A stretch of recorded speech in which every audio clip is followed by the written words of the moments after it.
Welcome to JOE-vember. What is JOE-vember, you ask? Now, that's a very good question. It's going to be a celebration of the G.I. Joe side of the Energon universe. It's a property I've loved for years. You know, I was in the 80s, watching the cartoon, the movie, all the toys. I was a perfect age for that. But now, flash forward, and G.I. Joe has been the best it's been since those early days of the cartoons and the toys for me. And why is that?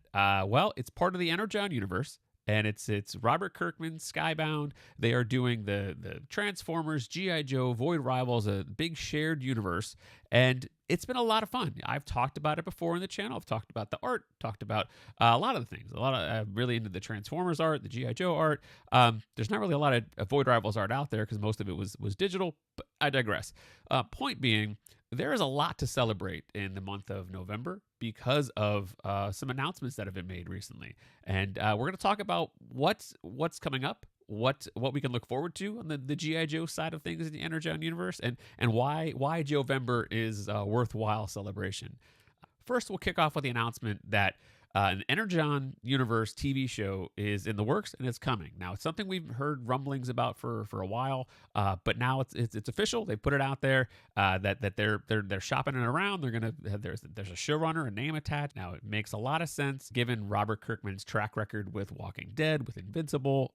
We knew this was part of the plan all along, and it's just glad to see some concrete details being shared. So I just want to talk a little bit about the article that was shared.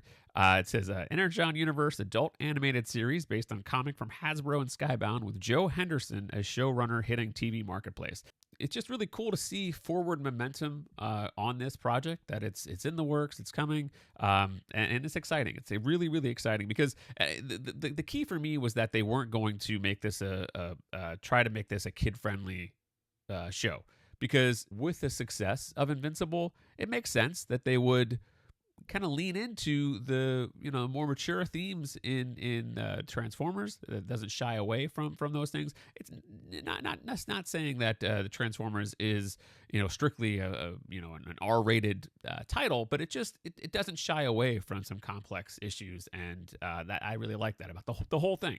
So with the show on the horizon, first volumes of the deluxe edition books are out there. There's book 1 of Transformers, book 1 of Void Rivals, and there's also 2 books of G.I. Joe out there that they collect the first 12 issues of Transformers, 12 issues of Void Rivals, and then all 4 miniseries in the G.I. Joe side of things, and Duke, Cobra Commander, Destro, and Scarlet.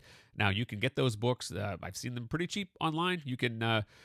They're accessible, and the stories are worth reading. They're gonna serve as the foundation for the show that we're gonna see. They also announced the next batch of deluxe editions, which I think are coming out in May of 2026, March or May, somewhere in there. Transformers Book 2, Void Rivals Book 2, and then G.I. Joe Volume 1, which is going to be the first 12 issues of the ongoing G.I. Joe series. So yeah, lots to celebrate. A lot of story content that they can tap into, and it's gonna be all 3 of those properties, and they're gonna weave. It'll be interesting to see how they weave it all together. But I'm excited about that.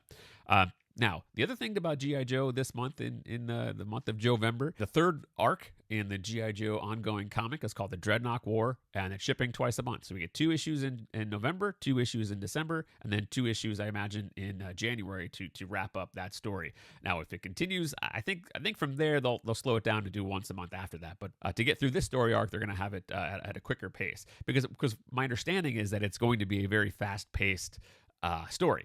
To have that stretch out over 6 months, I think it's going to be heavy on the action, not light on the story, but lighter on the story, not as like a big scale type thing. It's just my guess. I'm not sure. The solicit for G.I. Joe 13 said, the Dreadnought War begins here. When Cobra Commander is betrayed by one of his closest allies, he's targeted for revenge by the Dreadnoks. But in his darkest hour, the only one who can save Cobra Commander is Duke. The team-up you never expected kicks off in the biggest G.I. Joe story yet, one so action-packed that it will be shipped bi-weekly from the dream team of Joshua Williamson and Tom Reilly, which is another reason I'm really excited about this, because Tom Reilly is back on art. I enjoyed Adriano Milano's art in the 2nd story arc, but personally, I've talked about it before. I've got a fondness for Tom Reilly's art that I'm really excited to see to see him return to the book. So, which he's now also a Skybound exclusive artist. So, let's see, work on this story arc, and will he stay on Joe? Will he go to another Energon title? I don't know, but I'd love to see it. But anyway, just good news to see that he is, one of my favorite artists right now is working on my favorite comics. And hey, that's all you can ask for, really, right? Issue 13 ships on November 5th. And then on November 19th, we get issue 14, which the solicit for that one, it says the Dreadnought War continues. Duke and Cobra Commander are on the run, and the only way to survive the Dreadnoughts is trusting each other. And that's the last thing either of them plans to do. Plus the first appearance of a fan favorite character. The most action-packed G.I. Joe epic yet continues with 2 issues each month. So yeah, they're teasing a new character. Who could that be? Who knows? There's still many characters that we have not gotten into. So yeah, it's just a really exciting time for the G.I. Joe property. It's never felt as relevant. It's never felt as exciting since those, the mid '80s when I was playing with the toys and watching the cartoon.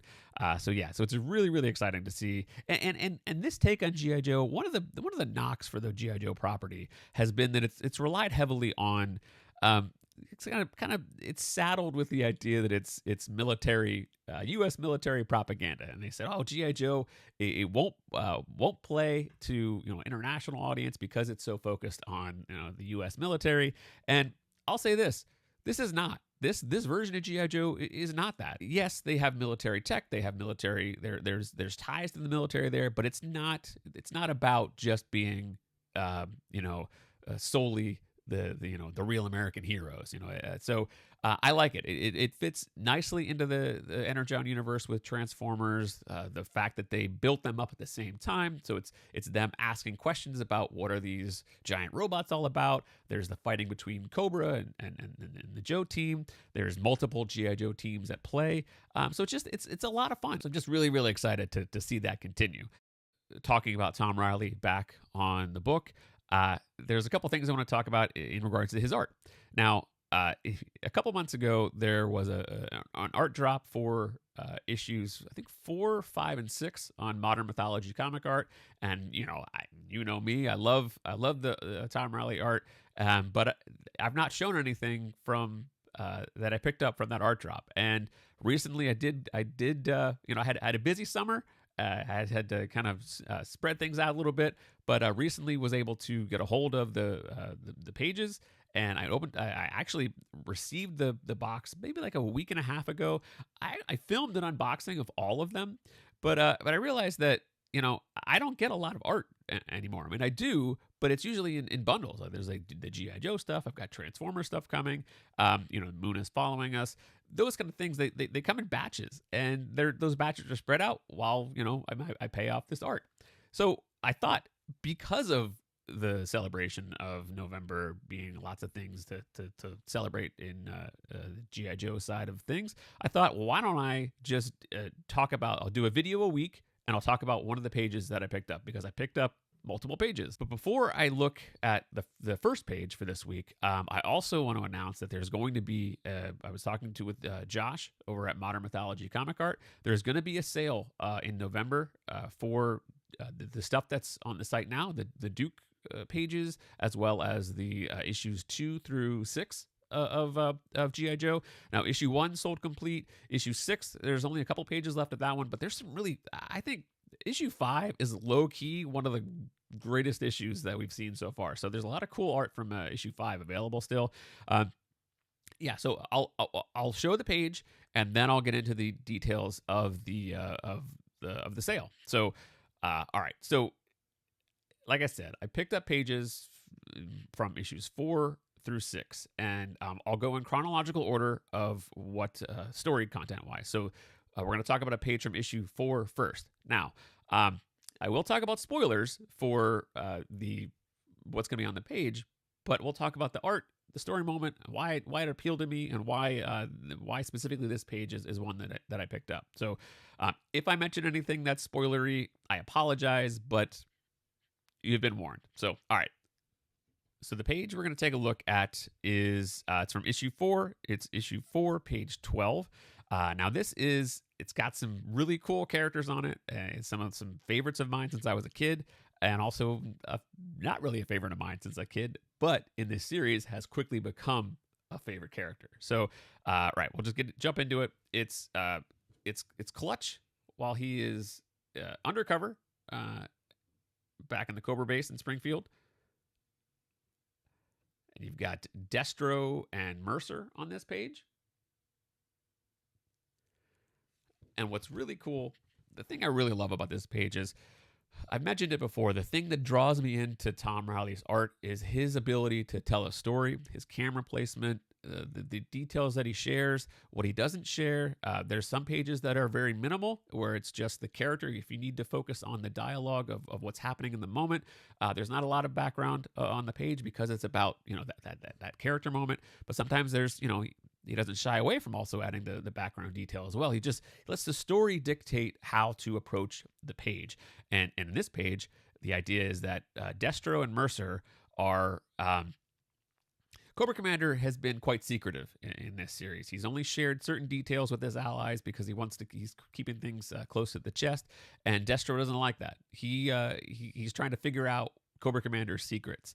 And so here that you see Mercer and Destro looking at this body of this assassin who tried to take out Cobra Commander, and they're trying to figure out who this person is, who the assassin, who sent them, what's going on, because they, like I said, they're trying to figure out Cobra Commander's secrets. And meanwhile, Clutch is also trying to figure out Cobra's secrets. So he's sneaking around the base. He's in the Viper outfit. So I love the fact that he's crouched down on that first panel, and you really get the sense he's the soft touch of the hand against the desk. He's just trying to creep slowly, try not make a sound. And it's details like that really set the stage, set the mood, set the environment of what's going on, and that I love about Tom.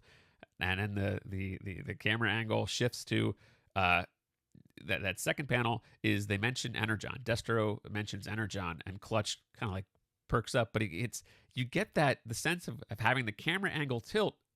You get the sense of Clutch going, huh? What's that? And I like that. It's just a subtle way to kind of show that motion of how Clutch is really intent on what they're saying, and you get that close up of him, so you understand that this is important, and you're zooming in a bit more to his face. And so he hears the term Energon, which he's never heard before, and he turns to his left, and he sees, that must be whatever that stuff is. And you see vials of Energon in those tubes there. And again, it's just, you have that establishing shot, you pull in, and then you pull out as he turns to his left. I love it. It flows beautifully. And it's a key, Clutch is there to figure out information. And this is a kind of a key important piece of information that he acquires. So it's important to the lore of the story.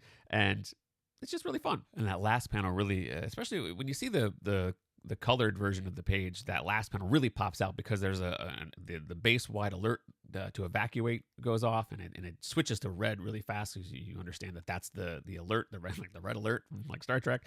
But I love the light cast down. You get it shining on Clutch's face, but then the rest of it's in shadows. It's just I use this phrase a lot, and I don't know that it's maybe it's cliche to say it or whatever, but there is something very, very cinematic about the way that Tom tells a story. And there's I enjoy movies. I enjoy a cinematic approach.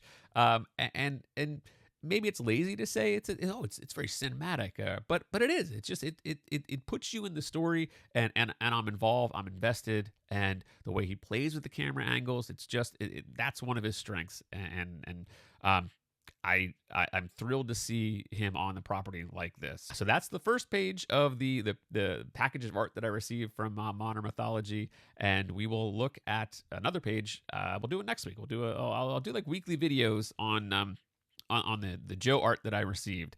And as we go, we'll talk about some other things that I think I'll maybe address in the videos. As the sale goes on at Modern Mythology Comic Art, I'll highlight pages that are still available that I think are a good value, because look, I can't buy all these pages. I'd love to, but naturally, But so I might as well share what I think and share my opinions on the pages that are available and why those jump out at me, that maybe that might help others make decisions and get some of this art in their collection. Because look, I'm not a speculator. I buy what I like, and I've really been trying to focus on the things that are just appealing to me, that jump out in comic art.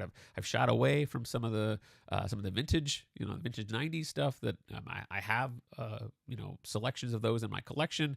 But with the Transformers and the GI Joe are properties I loved as kids, so that's capturing my attention right now. But with that announcement that the show is coming,